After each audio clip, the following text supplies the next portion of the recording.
नमस्कार दोस्तों। आज हम पत्री जी द्वारा बताए गए एक नए विषय को लेकर आपके साथ साझा करेंगे। उस विषय का नाम है नर से नारायण बनने की युक्ति। हर एक नर को नारायण बनना ही है। ये इस आत्मा की यात्रा है। किस जन्म में आत्मा नारायण बन जाएगी वो उसका अंतिम जन्म होगा। उसकी यात्रा पूर्ण हुई। संतों महापुरुषों ने हमें नर से नारायण बनने की युक्तियां बताई हैं, लेकिन हम बार बार भूल जाते हैं। इसलिए युग पुरुष बार बार आते हैं और हमें याद कराते हैं। हमारी ही भाषा में, सरल शब्दों में, सहज शब्दों में हमें बताते हैं कि नर से नारायण बनने की युक्ति क्या है और युक्ति से ही मुक्ति है। तो आइए आज हम इस युक्ति को जानें कि हमें क्या युक्ति बताई गई है। हर आत्मा को नर से नारायण बनना ही है। ये उसकी यात्रा है और उसके लिए भगवत गीता में श्री कृष्ण भगवान ने युक्ति बताई है, जिसे खोलकर हमें पत्री जी ने समझाया कि 5 युक्तियां हैं नर से नारायण बनने की। और भगवत गीता का श्लोक है, युक्ताहार विहारस्य युक्त चेष्टस्य कर्मसु युक्त स्वप्न बोधस्य योगो भवति दुःखः।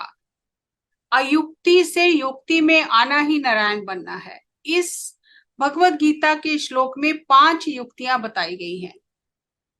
मुझे भी पहले श्लोक बहुत मुश्किल लगते थे, लेकिन जब मैंने पत्री जी से सुना तो मुझे बहुत ही आनंद आने लगा और ये समझ में आया कि सभी ग्रंथों में एक ही तरह से सत्य को बताया गया है। भाषा अलग अलग है, लेकिन सत्य तो एक ही है। तो जो सत्य इस श्लोक में बताया गया है, वो पहला जो युक्ति है वो है युक्ताहार। पत्री जी कहते हैं, my dear friends, my dear masters and my dear gods. वो किसी को भी कम नहीं आंकते। वो कहते हैं आप मेरे बराबर ही हो और मैंने जैसे जाना है आप भी वैसे जानकर आप भी नारायण बन सकते हो। तो वो 5 युक्तियां जो पत्री जी ने हमें बताई। युक्ताहार, सही आहार। अगर हमारा आहार सही है तो हमारे विचार सही होंगे। हमारे विचार सही होंगे, हमारी वाणी सही होगी। वाणी सही होगी, हमारा चरित्र सही होगा, व्यवहार सही होगा। तो इसीलिए कहा गया युक्ताहार। युक्ताहार विहार से, आहार के साथ विहार जुड़ा हुआ है। एक एक कदम आगे बढ़ते जाएंगे कि आहार सही है, विचार सही है, वाणी सही है, फिर व्यवहार सही है। और युक्ताहार और युक्त में व्यवहार, सही व्यवहार होना, ये एक योगी के लिए, साधक के लिए बहुत ही जरूरी है। युक्त चेष्टा, उसकी इच्छाएं वो भी युक्त होनी चाहिए, अयुक्त नहीं। 10 घर होने चाहिए मेरे पास, 10 गाड़ियां होनी चाहिए, ये अयुक्त चेष्टा है। इसीलिए संतों ने कहा ईश्वर से कि हमें उतना देना कि हमारा आराम से गुजारा चले। हमें ज्यादा की जरूरत नहीं है, क्योंकि ज्यादा धन आएगा दुख लेके आएगा, मुसीबतें लेके आएगा। युक्त चेष्टा, सही इच्छाएं रखना। असीमित इच्छाएं दुखों का कारण है। तो तीसरी युक्ति दी, युक्त चेष्टा।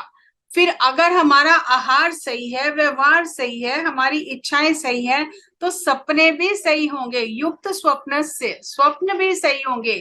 आप देखते हो, जब भी हमारे मन में कोई ऐसी अधूरी बात रह जाती है, दिन में हम कुछ करना चाहते थे हम नहीं कर पाए, वो चीज हम सपने में जरूर करते हैं।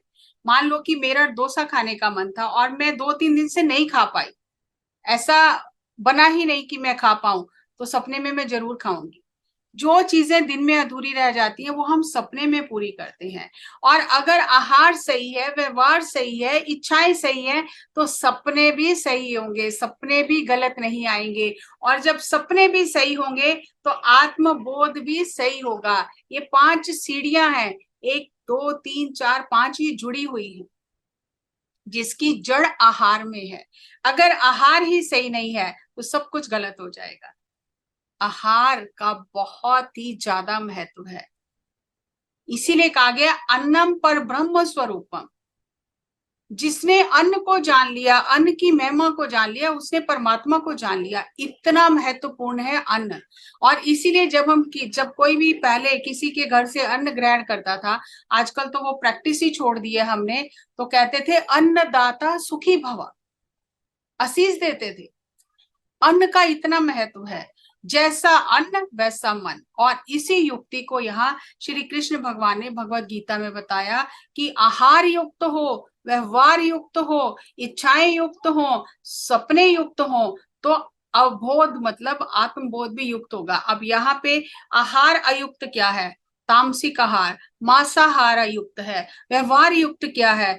गुस्सा करना, ईर्ष्या करना, घृणा करना, द्वेष करना, ये अयुक्त व्यवहार है। युक्त चेष्टा, इच्छाएं कि मेरे पास दुनिया की सबसे ज्यादा दौलत हो, मेरे पास सबसे बड़ी गाड़ी हो, बंगला हो, मेरे आगे कोई ना हो, ये अयुक्त चेष्टा है। युक्त स्वप्न, जब हमारी इच्छाएं पूरी नहीं होती हैं तो वो सपने के माध्यम से हमारी पूरी होती है। जब हमारी चेष्टा सही नहीं होती तो सपने भी सही नहीं होते, तो आत्मबोध कैसे सही होगा? अब यहाँ कहा गया है युक्त अवबोध, यानी आत्मबोध भी युक्त होना चाहिए। इसका मतलब अयुक्त आत्मबोध भी है। बहुत सोचने का विषय है। अयुक्त आत्मबोध क्या है? जब हम अति करते हैं, संसार को छोड़ के चले गए, जिम्मेदारियों से भाग गए, ये अयुक्त आत्मबोध है। युक्त आत्मबोध क्या है? गृहस्थ आश्रम में रहते हुए, अपनी जिम्मेदारियों को निभाते हुए आत्मज्ञान की प्राप्ति करना। कुछ भी छोड़ के भागना नहीं है, जागना है, स्वयं का उत्थान करना है। और जो हमारे साथ जुड़े हैं, हमारी पारिवारिक जो जिम्मेदारियां हैं, उन जिम्मेदारियों को निभाते हुए मध्य मार्ग में चलना है।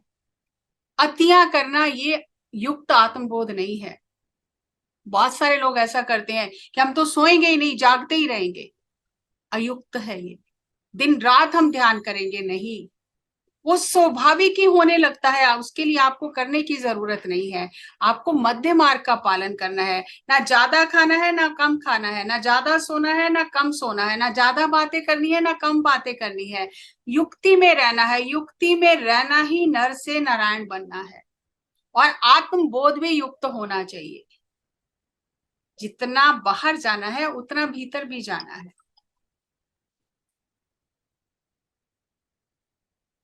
तो आत्मबोध युक्त कैसे होता है? जब हम मध्य मार्ग पर चलते हैं। और इसी बात को गौतम बुद्ध ने अष्टांग मार्ग में बताया। सही दृष्टिकोण, सही विचार, सही वाक, सही जीविका उपार्जन। अब यहाँ पे जिस तरह से हम धन कमाते हैं वो भी सही होना चाहिए। हमारी वाणी सही होनी चाहिए, विचार सही होने चाहिए, हमारा दृष्टिकोण, चीजों को देखने का नजरिया सही होना चाहिए, सही कर्म, कर्म सही होने चाहिए, हमारा एकाग्रता, ध्यान भी सही होना चाहिए। एकाग्रता सही होनी चाहिए। किन चीजों पर हम अपने चित्त को, मन को एकाग्र कर रहे हैं, वो भी सही होना चाहिए। गलत जगह पे मन को लगाएंगे तो गलत ही विचार आएंगे, गलत ही सपने आएंगे और गलत ही व्यवहार हो जाएगा। और ध्यान भी सही करना है। अब ये सही ध्यान क्या है? तो गौतम बुद्ध ने हमें आनापानसति ध्यान विधि दी है। कोई हजारों विधियां नहीं है ध्यान की, एक ही विधि है, सही ध्यान विधि। सांसों के साथ ध्यान करना, आनापान ध्यान विधि, आनापानसति ध्यान विधि। सही समाधि, समाधि भी सही होनी चाहिए। निर्विकल्प समाधि, सविकल्प समाधि। तो हमें इच्छा रहित केवल और केवल सांसों के साथ होकर, एक होकर, बिना किसी संकल्प के, विकल्प के समाधि स्थिति को प्राप्त करना है। वो है सही समाधि। और ये अष्टांग मार्ग गौतम बुद्ध ने बताया, यही भगवत गीता में बताया गया और यही सभी गुरुओं ने बताया। एक एक करके हम गुरुओं के ज्ञान को आपके साथ साझा करेंगे कि हर एक संत ने, हर एक गुरु ने हमें अयुक्ति से युक्ति में आने का क्या मार्ग बताया है। और आपको इस बात को जानकर बहुत हैरानी होगी कि सबने एक ही तरह की बातें बताई है, कुछ अलग अलग नहीं बताया। भाषा अलग अलग है, समय के अनुसार जैसी भाषा का चलन होता है वैसी भाषा का वो उपयोग करके मानवता को समझाते हैं कि व्यक्ति जाग जाए और अपनी यात्रा पर आगे बढ़े, नर से नारायण बने, जो हर आत्मा की यात्रा है।